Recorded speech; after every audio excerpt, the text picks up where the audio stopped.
పాత జ్ఞాపకాలతో మమేకమై పాఠశాల అభివృద్ధికి పూర్వ విద్యార్థుల సమ్మేళనాలు దోహదపడాలన్నారు జహీరాబాద్ మాజీ ఎంపీ బీబీ పాటిల్. హైదరాబాద్ కందిగల్ గేట్ చిత్రగుప్త ఆలయంలో పూర్వ విద్యార్థుల సమ్మేళనం నిర్వహించింది సరస్వతి శిశు మందిర్. చిన్ననాటి స్నేహితులు, గురువులతో సత్సంబంధాలు బలోపేతమవుతాయన్నారు నిర్వాహకులు.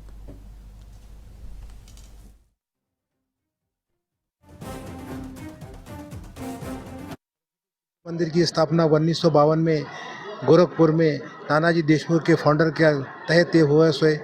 पिछले 73 साल में ये स्कूल का काम बहुत अच्छी तरीके से चल रहा है। एक अच्छा कल्चर एजुकेशन, अच्छा क्वालिटी एजुकेशन, वैल्यू एजुकेशन देने का काम किए हुए।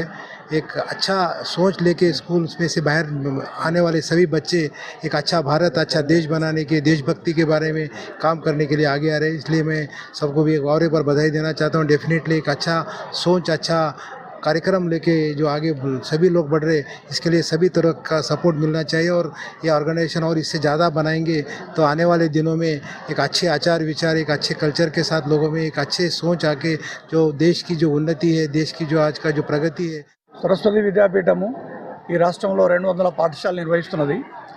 ఈ 200 మాత్రమే కాకుండా అందరికీ విద్య, అందుబాటులో విద్య అనే పేరుతోటి అడవి ప్రాంతాల్లో ఉండేటువంటి జంగల్ ప్రాంతంలో భద్రాచలం అలాంటి గ్రామాల లోపల ఒక 50 గ్రామాల్లో ఏకోపాధ్యాయ పాఠశాల ఫ్రీ ఎడ్యుకేషన్ ఇస్తున్నాము. అట్లనే గిరిజన విద్యార్థుల ఒకరికి ఉచితంగా రెసిడెన్షియల్ స్కూల్స్ కూడా నడుపుతున్నాము. అట్లా ములకలపల్లి ఒకటి, అచ్చంపేటలో ఒకటి, భద్రాచలం ఒకటి నడుపుతున్నాము. దాంతోపాటుగా తక్కువ ఫీజుతోటి రాష్ట్ర ప్రభుత్వం యొక్క, కేంద్ర ప్రభుత్వం యొక్క ఆర్థిక సహకారం తీసుకోకుండా సమాజం యొక్క సహకారంతో నాణ్యమైనటువంటి విద్యను అందించాలి, విలువలతో కూడుకున్నటువంటి విద్యను అందించాలనేటువంటి దృష్టితోటి శిశు మందిరాలు నడుపుతున్నాము.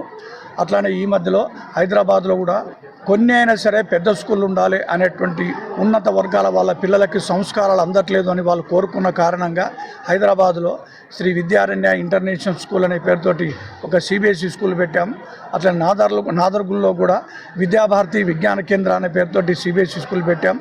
అట్లనే ఈ దక్షిణ భారతదేశంలో ఆంధ్రప్రదేశ్ కానీ, కర్ణాటక, కేరళ ఇక్కడ విద్యాభారతికి ఈ మధ్యనే మొదటి సంవత్సరం విజయవాడకి సమీపంగా కేతనకొండలో ఒక సైనిక్ స్కూల్ కూడా ప్రారంభం చేశాం.